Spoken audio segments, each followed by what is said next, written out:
I didn't author. It was authored by a journalist called Nick Shaxson, who I recruited to write with me. And I do think this book, which is rooted very firmly in the tradition of political economics, helps to understand at least one of the root causes why globalization has gone so badly wrong. And I do recommend it to you, because I think that the subtitle in some respects says it everything. The subtitle, which Random House selected for us, Tax Havens and the Men Who Stole the World, gives some idea that this is not something that happened by accident. I'm going to argue that Britain, which is the leading tax haven, if you read the book, you know the City of London sits at the core of a huge web of tax havens that span the world. Britain is both the leading creditor nation in that its development strategy since the 1950s has been around turning the City of London and its offshore satellites into a tax haven to engage in economic warfare with the rest of the world. And a very small minority of people in Britain have prospered magnificently from that. But at the same time, the vast majority of us have become victim to Britain's tax haven strategy. It costs us a lot of money. The best available estimate, for example, of the total sum of tax revenue lost to us, the public, is 120 billion a year. Just think, 120 billion. Run that figure around your head for a few seconds and consider how large that is compared to the deficit, and you'll realize that we are the victims of a massive culture of tax evasion and tax avoidance. And I think that we in Britain have become both the predator nation globally, and I'll talk more about that later on, but also the victims of this. When I recruited Nick Shaxson to work with me on Treasure Islands, one of the reasons why I asked Nick to come in on me with this was because Nick had been covering the oil economies of the world, particularly in West Africa, for at least a decade, and he had been writing a lot in the Financial Times and The Economist about the idea of the resource curse, a political economics phenomenon that affects countries which are mineral exporting, particularly oil exporting countries. And the resource curse affects not just their domestic economies, but also their political arrangements. It rots them from within, undermines democracy, leads to kleptocracy, leads to corruption, leads to despotic forms of government, unless actions are taken to mitigate against that. And one of the things that interested me about Nick's work in that area was it's echoed my work in another area. I'm a Jerseyman, by the way. I live in Buckinghamshire now. I come from Jersey. And I spent much of my life looking at tax havens and their impact upon poor people. I was doing this on behalf of Oxfam, because I've always said if you want to understand why poverty persists, you need to understand why wealth has become so concentrated. And to do that, you need to understand where tax havens fit into the global economy. And I saw parallels between Nick's work on the resource curse and what I used to call the Jersey disease, and I'll talk a bit more about that in a minute, and what we now call the finance curse. So what I want to talk about this afternoon is a paper that Nick and I have worked up, which we're about to issue. It's already been on out in the conference circuit, it's already been expert reviewed and so on. The paper is titled at the moment, From the Resource Curse to the Finance Curse. We want to explore the idea of the finance curse.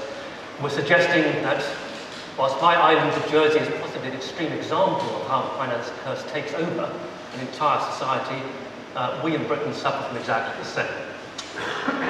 Next slide, please. But before I do that, I just want to make a couple of there we are, comments which I hope will segue my talk, from Richard's talk to my talk. Earlier on this year, in fact on July the 22nd, the Observer ran this front page article highlighting some research which we commissioned, we being the Tax Justice Network, we commissioned from an American team, and the Observer ran it as an exclusive. This article went wild around the world, in that we came up with new estimates of wealth held offshore. Private wealth held offshore, not corporate wealth offshore, this is simply private wealth held offshore. And the figure there, the £13 trillion, is actually the low end of our estimate, because we asked the American team, led by an economist, Jim Henry, who's been working on this for 30 years, we asked him to give us a range. And he said, look, just looking at financial assets held offshore, forget about real estate, forget about yachts and works of art and all that stuff, just looking at financial assets, we've got a range of 21 to $32 trillion of wealth held offshore. Run that figure around your head, please, for a second. A trillion is 1 million million. At least 10% of the world's global wealth is held offshore. Untaxed, hidden, and this is where it links up to this article. Richard Wilkinson and Kate Pickett, by the way, were the guest editors of this particular edition of our newsletter, and you can download it from the website, from our website. We argue that inequality is very much worse than the official statistics say. And this is based upon a study that Nick Shaxson, Nick Mathiasson and I have been doing for years. In fact, I started in 2005. I started talking to World Bank economists about how we measure inequality. Richard's talked about Gini coefficients.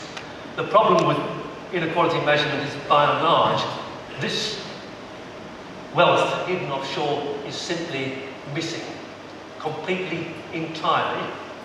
It is actually filtered out of all of the estimates. Or, where it's not filtered out, it is simply not captured in the first place. And that's largely because, first of all, the statistical methodologies for capturing inequality based around income data and consumption data, by and large, don't capture wealth held offshore, and they don't capture income from offshore, because there's no way in which you can link the income offshore to any particular country. If there's a trust sitting offshore with £1 billion in it, and that £1 billion is earning rates of return of, let's say, 5% a year, and that rate of return is paying income, that income is accruing to someone else where there's no way of knowing where that someone is. And for that reason, our understanding of inequality massively underestimates the true extent of the gap between the super rich and the vast majority of us. And this is largely because offshore, what's happened is that tax havens have become the territories, states from which the super rich operate, beyond our ability to democratically regulate them, beyond our ability to tax them.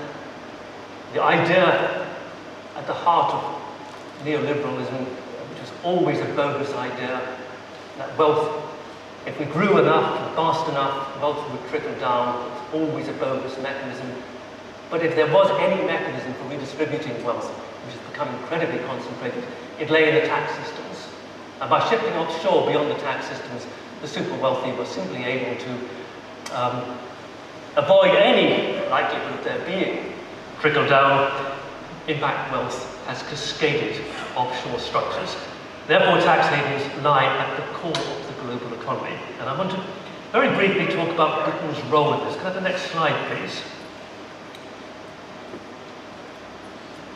For those of you who remember the early 1990s and the massive surrender of New Labour, and Michael Heseltine, I think, managed to capture this perfectly when he talked about the pathetic prawn cocktail offensive of New Labour.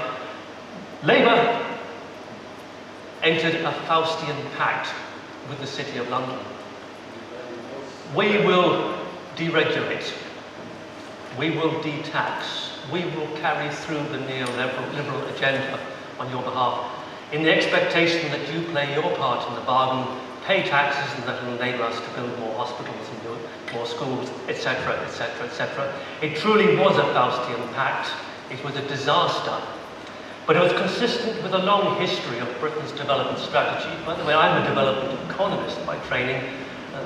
The difference between me and many development economists is that I, by and large, focused upon the development strategy of the North, and in particular Britain, rather than looking at those poor, underdeveloped countries that so much need our help in the South. I think Britain's development strategy is particularly interesting and particularly important because we have played a very, very long-term role in undermining past attempts to create an international cooperative community, particularly to cooperate around capital controls, regulation of financial markets. Britain has a very long history. In fact, it goes back to the 1940s. Even as Bretton Woods was being put into place by the IMF and the World Bank, the Bank of England was supporting the emergence of a new intellectual group, a thought collective called the Mont Pelerin Society. The Bank of England was sending its economists there to start this new process, which led to the creation of the neoliberal agenda. That we, London School of Economics was also involved in this. We were supporting Hayek and so on, and the development of the Mont Pelerin Society. And it's worth going back to the 1940s, because it's no coincidence that in 1956, London emerged as the centre of what we call, at that time it's called the petrodollar market, then became the eurodollar market, which was the first truly offshore market. A huge market, trading trillions of dollars daily, outside of the regulatory control of any central bank. This happened in London in 1956. It was triggered by Midland Bank and starting to issue bonds in dollars out of London, and the Bank of England, for reasons we were unable to ascertain, quite simply, could I have the next slide, by the way, quite simply said, well, we don't need to regulate that because dollars are no concern to us. We're only concerned about the sterling area. And this is what triggered the emergence of Britain as a tax haven and an offshore financial centre.